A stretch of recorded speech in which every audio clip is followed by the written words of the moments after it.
اللہ پاک نے ارشاد فرمایا قرآن مجید میں وَإِذَا سَأَلَكَ عِبَادِي عَنِّي فَإِنِّي قَرِيبٌ، میرے حبیب جب کچھ سے میرے بندے میرے بارے میں سوال کریں، میرے بارے میں پوچھیں تو ان کو بتا دو فَإِنِّي قَرِيب، میں ان کے بہت قریب ہوں۔ وہ کتنا قریب ہے؟ وہ ایک اس قرب کو ایک مقام پر یوں بیان فرمایا نَحْنُ أَقْرَبُ إِلَيْهِ مِنْ حَبْلِ الْوَرِيدِ، کہ ہم بندے کی شاہ رگ سے بھی زیادہ اس کے قریب ہیں، جان سے بھی زیادہ اس کے قریب ہیں۔ گجرات کے ایک پنجابی شاعر تھے بوٹے شاہ نے کہا شاہ رگ تو بوٹیا رب نے لوکی ایویں جنگلی ٹوٹتے بھی کہ شاہ رگ سب سے آخر میں جو انسان جب جانور کو ذبح کرتا ہے تو شاہ رگ کو کاٹا جائے،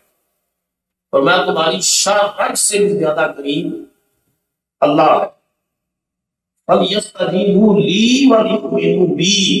بس فرمایا لوگوں کو چاہیے کہ وہ میری ذات پر ایمان لائیں اور مجھ سے دعا مانگا کریں، مجھ سے دعا مانگا کریں اور میری ذات پر ایمان لائیں تاکہ وہ آئے۔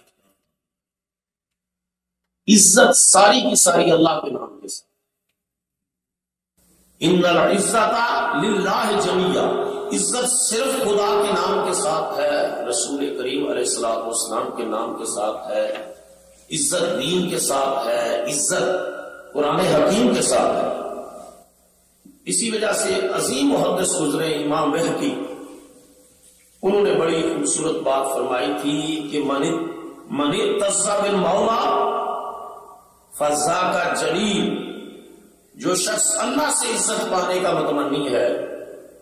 وہ بڑی شان والا ہے۔ وَمَنْ رَامَ عِزًّا عَنْ سِوَاهُ ذَلِيلٌ، جو اللہ کے سوا کسی اور جگہ سے عزت کا متمنی ہے وہ ذلیل ہوگا، وہ رسوا ہوگا، وہ بے آبرو ہوگا۔ اور جس کو یہ طرح ہو کہ میں نے عزت اللہ سے پانی ہے، اللہ کے دین سے عزت پانی ہے، اللہ کے رسول سے عزت پانی ہے، اللہ کے کلام سے عزت پانی ہے، اللہ کے دین کے پیغام کے ابلاغ سے عزت پانی ہے، تو پھر یہ عزت کائنات کی ساری عزتوں سے بڑی عزت ہے۔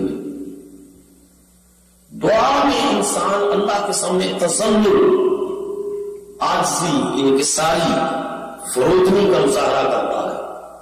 جس کے نتیجے میں اللہ تعالیٰ کی رحمت چھم چھم کے برستی ہے اور اس شخص کے دامن مراد کو بھر دیتی ہے۔ اللہ پاک نے قرآن مجید میں ارشاد فرمایا وَقَالَ رَبُّكُمْ ادْعُونِي أَسْتَجِبْ لَكُمْ،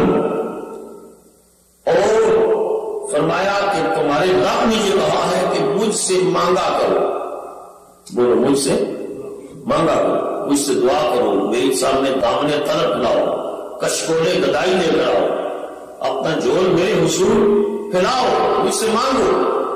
استجب لکم، میں تمہاری دعاؤں کو قبول کروں گا۔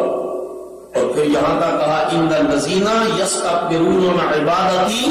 سیدخلون جہنم داخلین، کہ جو لوگ میری بارگاہ میں میری عبادت اور میری بارگاہ سے مانگنے میں تکبر، کبر، ایگو کو ہائے رکھتے ہیں، سیدخلون جہنم داخلین، ہم عنقریب ان کو جہنم میں ڈالیں گے۔